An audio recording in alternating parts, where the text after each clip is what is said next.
Hi, I'm Lini. If you've played a game of Dota any day this week, you've probably encountered this beautiful woman. And by beautiful, I mean super freaking annoying. But until she's nerfed, it's probably best to outline what makes her so great to play right now this patch. As of now, the current Pos meta is centered around who can park their butt in the lanes as a safe lane carry and squat there for the next 10 minutes. The longer you can stay in this lane and efficiently farm, the better you will come out as a carry when you hit all your item and power spike timings. Previously, heroes like Ursa, Sven, and Morphling were really good laners until they either got nerfed in 7.37b, like Ursa, making his last hitting all the more difficult and regularly contested by enemy offlaners, as well as Morphling and Sven suffering against the rise of new popular offlaners like Timbersaw and Axe. Now, with such prevalent offlaners coming equipped with strong magic burst early on, the ideal safe lane squatters are heroes that look to be hard-hitting ranged heroes like Windranger and, most notably, Lina. Coincidentally, Lina is also the answer to the previous generation of safe lane carries. She is both the solution on how to counter 7.37's generation of carries and the new leader in 6.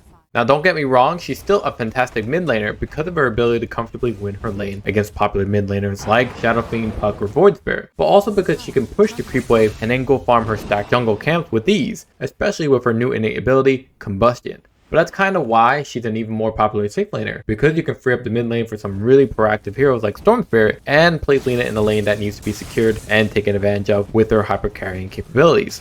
So let's break it down, and by the way, please trick the YouTube algorithm by liking, commenting, and subscribing. Don't let the machines win by accurately realizing that I'm actually not that popular or well liked.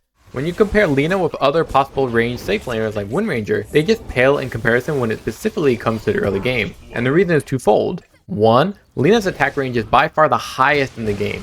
It makes absolutely no sense that her attack range is this large. Only Sniper beats it with 710 range when you take into account his innate ability Keen Scope. That attack range matters, especially when the majority of your enemy offlaners are brutish melee heroes that just want to run you over.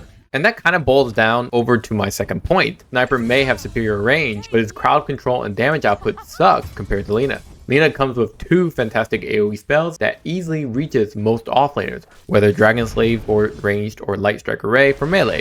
What's more is that Lina comes with attack and movement speed with levels in her Fiery Soul, something that no other ranged safe laner has to offer. So if the offlaner gets stunned or slowed by safe lane support or Lina's Light Strike Array, it's not going to be 1 or 2 hits coming at the hero, but you're looking at significant physical damage dealt purely because of Fiery Soul.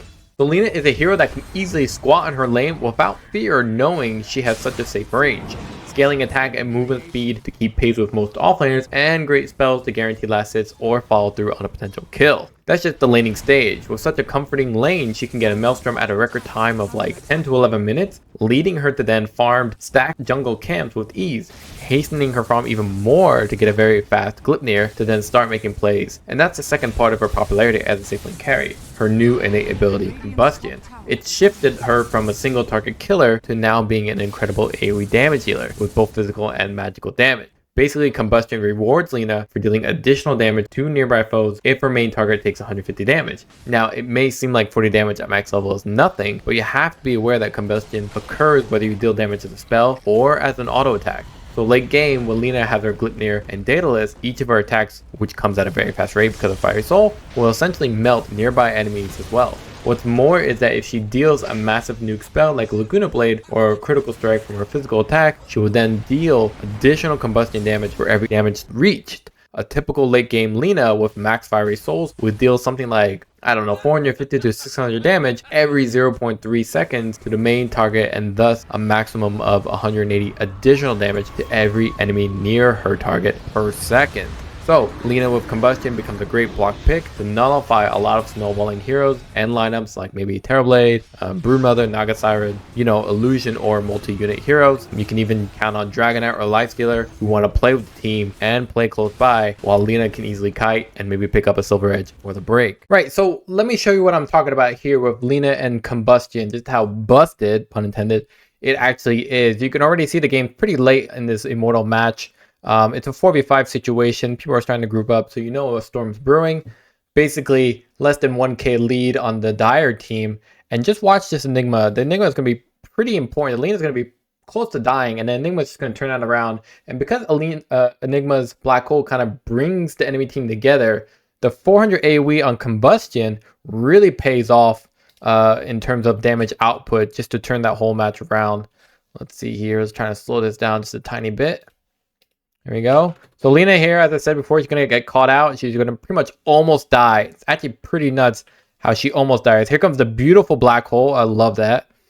And the black hole's almost run out, but that's really not what's important here. What's important is that it brings the opponents of Lina closer and closer together.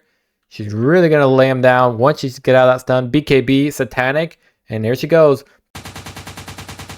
Just like absolute machine gunning the shit out of this team alongside Ember Spirit and Enchantress. It really goes to show just one, how influential Enigma is, but more importantly, how much Lina in the late game can actually deal significant damage with great setup, as most carries can. However, Lina, the speed and the amount of spread damage through an AoE of combustion really shows off just how beautiful and overpowered this hero is.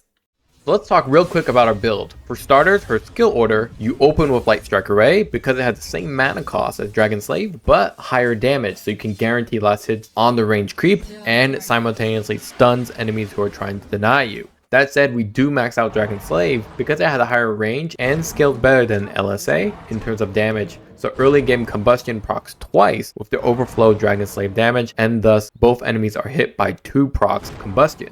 Once you've maxed out Dragon Slave, Fiery Soul is maxed second. The reason we don't make Fiery Soul first is because you honestly don't have the damage yet to take advantage of your massive attack speed. Not until you at least get, maybe a Maelstrom. So Dragon Slave and Arcane Boots are going to be ideal tools to help you farm until you have that Maelstrom and you rely on that low mana cost of Light Strike Array to keep your Fiery Soul attack speed and movement speed up. In terms of items, Arcane Boots is your substitute for Bottle. You don't really need any of the other boots, quite frankly, thanks to Fiery Soul, and you need some mana to alleviate your mana cost when farming until you can get that Maelstrom. What's more is that it gives mana pool flexibility for your pulse 5 support to be especially aggressive. Maelstrom and Gleipnir are your first 2 major items, obviously. The Chain Lightning proccing pairs well with your consistent attack speed, whereas the Gleipnir has an incredible range for you to close that gap with your Fiery Soul movement speed and cast of Light Strike Array, knowing they're rooted and cannot evade your cast. Pair that with a Hurricane Pike and you now have attack range similar to your Gleipnir cast range and a longer range than your LSA. Alright, last example to show you guys. This one's actually a pretty cool one where Lina kind of defends high ground really nicely, but more importantly, we can see that the combustion effect reduces people kind of piling on top of her. You're going to see, let's say, Kunkka, Omni-Knight, and Weaver kind of stay close to one another, where both Weaver and Omni-Knight take damage. She's going to TP to high ground to defend this base. She's just going to go hard on this Alchemist because Alchemist needs time to survive. So great hold by the enemy team. Forces the BKB with Gleipnir. Going to follow through. Look at that damage. Look at that damage on Alchemist. So good that she can literally just force staff herself forward.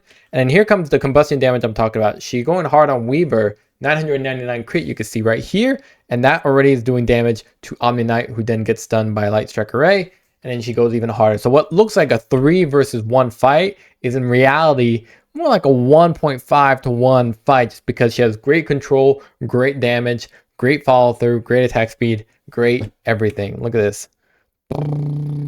Goodbye. There goes Weaver. Omni-Knight gonna try and escape. There he goes. A little bit of 999 crit.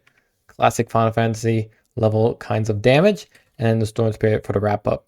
So really, Lina late game is just, she can pretty much build everything and just have a fantastic time, so long as she has a nice little grouping of enemies in the front, and more importantly, she has allies that can help with the crowd control beyond her Light Strike Array.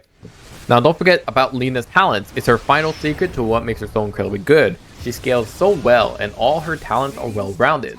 For example, her level 10 talent gives incomparable damage. It's plus 25 when heroes like, Dragon Knight only gets plus 15 at level 10, or Drow Ranger gets plus 15 only with their Frost Arrows. I mean, even Sniper has a caveat, right? You get plus 30 damage, but only when you headshot, so it's not guaranteed.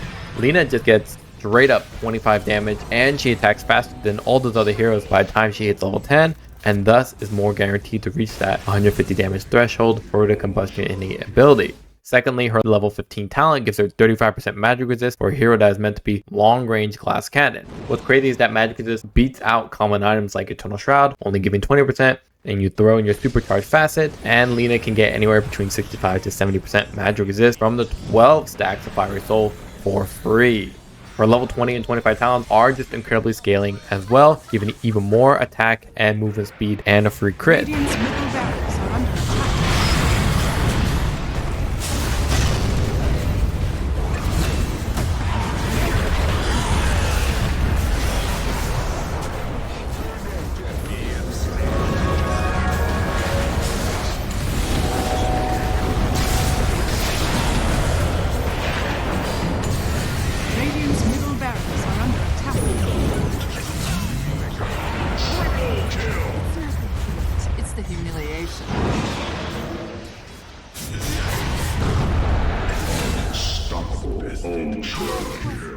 So, in summary, Lina is very meta because she's both the block to a lot of popular rivaling carries of the previous patch, but also the answer to dealing with current popular offlaners. She has one downside though, she's vulnerable to ganks from common mid laners during the laning stage, like Storm Spirit, heroes that can close the gap on her and wipe her out before she can even react.